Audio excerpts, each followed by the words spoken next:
গরিব চাষা, তার নামে মহাজন নালিশ করেছে। বেচারা কবে তার কাছে 25 টাকা নিয়েছিল, সুদে আসলে তাই এখন 500 টাকায় দাঁড়িয়েছে। চাষা অনেক কষ্টে 100 টাকা জোগাড় করেছে, কিন্তু মহাজন বলছে 500 টাকার 1 পয়সাও কম নয়, দিতে না পারো তো জেলে যাও। সুতরাং চাষার আর রক্ষা নাই। এমন সময় সামলা মাথায় চশমা চোখে তোখর বুদ্ধি উকিল এসে বলল, 100 টাকা আমায় দিলে তোমায় বাঁচবার উপায় করতে পারি। চাষা তার হাতে ধরলো, পায়ে ধরলো, বলল, আমায় বাঁচিয়ে দিন। উকিল বলল, তবে শোনো, আমার ফন্দি বলি, যখন আদালতের কাঠগড়ায় গিয়ে দাঁড়াবে তখন বাপু হে কথাটা তা কইও না, যে যা খুশি বলুক, গাল দিক আর প্রশ্ন করুক, তুমি তার জবাবটি দেবে না, খালি পাঁঠার মতো ব্যয় করবে। তা যদি করতে পারো তাহলে আমি তোমায় খালাস করিয়ে দেব। চাষা বলল, আপনি কর্তা যা বলেন তাতেই আমি রাজি। আদালতে মহাজনের মস্ত উকিল চাষাকে এক ধমক দিয়ে জিজ্ঞাসা করলো, তুমি 7 বছর আগে 25 টাকা কর্জ নিয়েছিলে? চাষা তার মুখের দিকে চেয়ে বলল, ব্যয়। উকিল বলল, খবরদার, বল নিয়েছিলি কিনা। চাষা বলল, ব্যয়।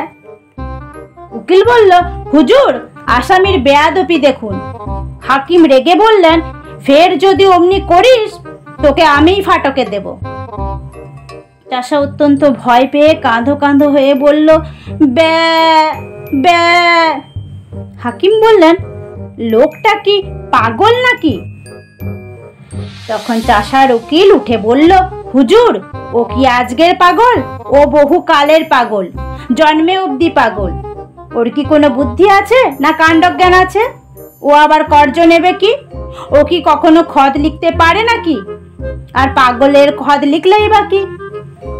দেখুন দেখি এই হতভাগা মহাজনটার কাণ্ড দেখুন তো, ইচ্ছে করে জেনে শুনে পাগলটাকে ঠকিয়ে নেবার মতলব করেছে।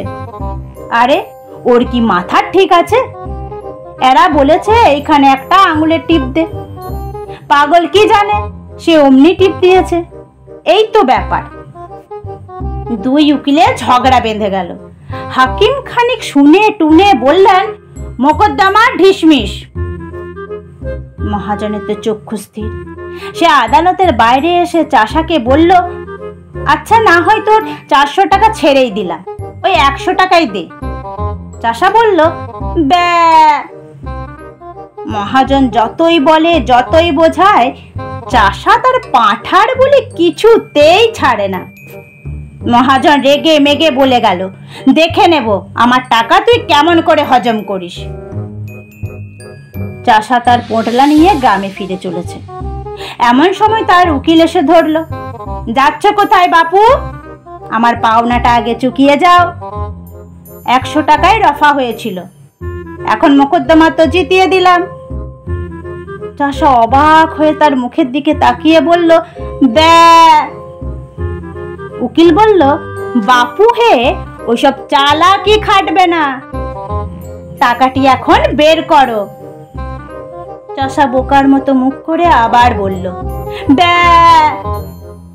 উকিল তাকে নরম গরম অনেক কথাই শোনালো, কিন্তু চাষার মুখে কেবলই ওই এক জবাব।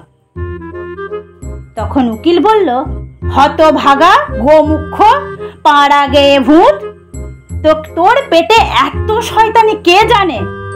আগে যদি জানতাম তাহলে পোঁটলা শুদ্ধ টাকাগুলো আটকে রাখতাম।